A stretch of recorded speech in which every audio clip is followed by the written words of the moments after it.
You are on the 6 o'clock morning bus, Route 12. Same as every weekday. Holding a coffee that cost $2.35, black, 1 sugar, when your phone buzzes once in your palm.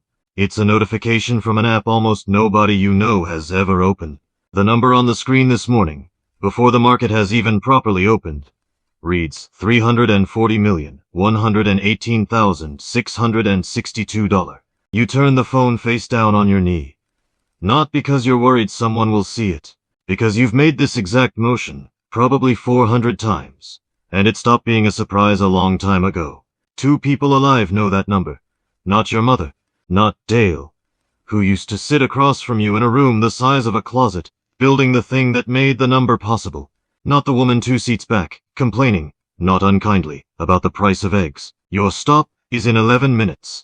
You'll get off, walk 2 blocks, and go sit in an office that used to have your name on the lease. Your mother worked the cafeteria line at Fairmont Middle School for 11 years. The year you turned 8, she stood at the kitchen counter stacking quarters into piles of 4 for the electric bill, counting out loud so she wouldn't lose her place. "We're fine," she said, without turning around. "We're just careful."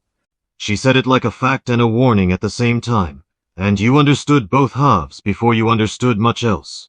Your father ran a stamping press at a shop off Webster Street for 22 years, until the shop decided it didn't need him or the press anymore. You were 11.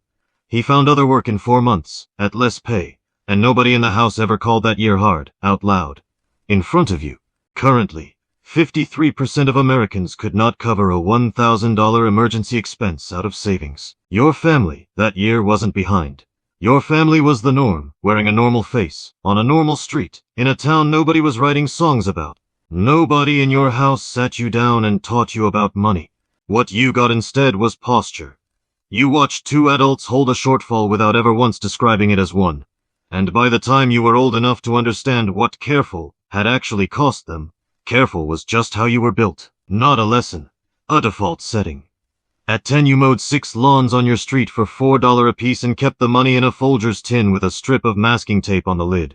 Twice that year your mother asked to borrow from it, once for a school fundraiser, once for a tank of gas. And both times, she wrote the exact amount on a scrap of paper, and paid it back within the month, to the dollar, without you ever asking. You didn't know it yet, but that tin was the first ledger you ever kept, and the fact that it always balanced was the whole lesson. Delivered without a single word about lessons. You took a summer job at 19 at a ready-mix plant outside Xenia, hauling and pouring concrete. And the part that stuck wasn't the concrete.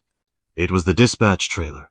One man named Gary ran the entire yard's schedule off paper tickets, a corkboard, and 3 phone lines. And every single day something came apart. A truck sent to the wrong pour, a DOT log filled out 3 hours late from memory, because the yard was too busy to fill it out from the truck. Gary wasn't the problem. Gary was standing inside a system built for a company half the size of the one he was actually running.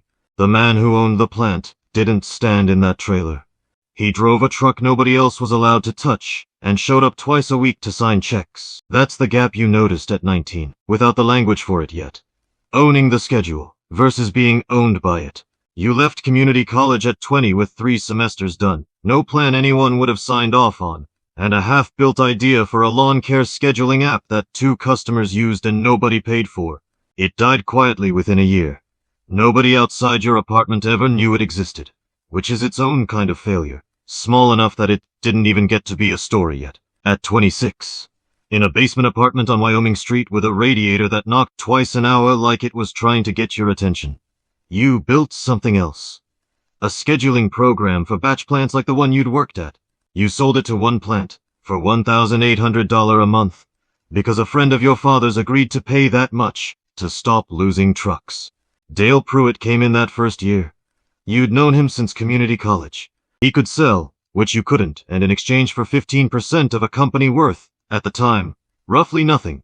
He talked to every plant manager in 3 counties until one of them said yes. You met Grace that same year, at a diner counter, and she kept her hospital job, nights in the ER, for 6 years after you'd have loved for her to quit, because somebody's insurance had to cover both of you while Trestle Dispatch paid you $31,000 a year, and Dale less than that. You proposed in the hospital parking lot at 7 a.m., because that's when her shift ended. with a ring that cost $380 and took you 4 months to save for on top of everything else. She said yes before you finished the sentence. Neither of you has ever upgraded it, and neither of you has ever brought it up as something that needed upgrading. Not every pitch worked. Frank Del Vecchio, who ran 4 batch plants outside Springfield, told you flatly in year 3 that he'd run his yard off a corkboard for 26 years, and wasn't about to trust a truck schedule to a laptop and 2 kids in a Honda. He said no twice. The third time, after a competitor's driver ran a delivery into the wrong county on paper tickets, he called you himself. Frank stayed a client for 11 years after that, and never once mentioned the first 2 conversations, and neither did you.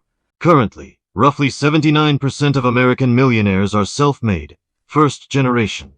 Nobody handed them the number. They built toward it without knowing most days. That direction was even where they were headed. Neither of you were millionaires.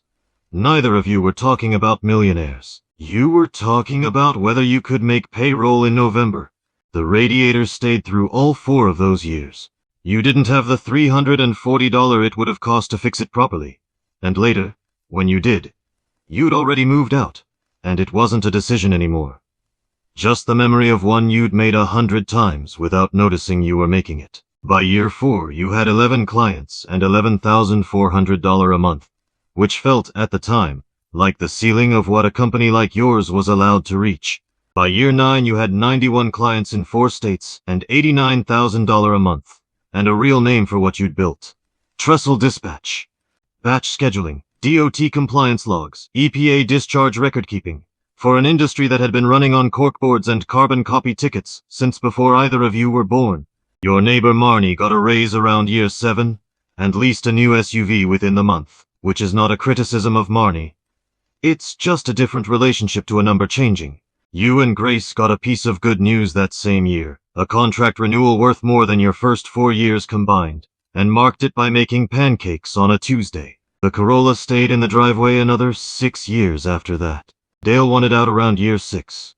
Not out of the business, out of the risk. His wife was pregnant with their second, and a growth equity firm called Grover Capital had floated a valuation for the company that put Dale's 15% at $640,000. You bought him out yourself, rather than let Grover in that early. He used it as a down payment on a house in Beaver Creek, with a pool. You have never once thought he made the wrong call. At year 12, a private equity firm offered $22 million for the whole company.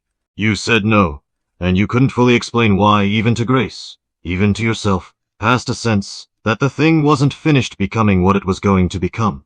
2 years after that, when construction slowed to almost nothing for 11 weeks running, revenue dropped 34% and you ran payroll for 6 employees out of a cash reserve you'd built specifically because you'd never once, in 14 years, let the business hold less than 4 months of runway. You cut your own salary to 0 for 4 months and didn't tell your team you'd done it. Nobody outside the company ever knew how close that quarter came. It didn't feel like discipline while you were living it. It felt like refusing to sleep. Currently, roughly 8 in 10 small business owners have the majority of their net worth tied up in the business they run, and only about 2% of them could tell you, without guessing, what that business is actually worth. You were one of them for a long time.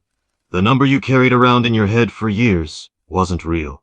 It was a guess dressed up as a number, and you didn't find out how wrong the guess was until somebody with no reason to be generous wrote an actual figure down. That figure came at year 18. A larger industrial software company, and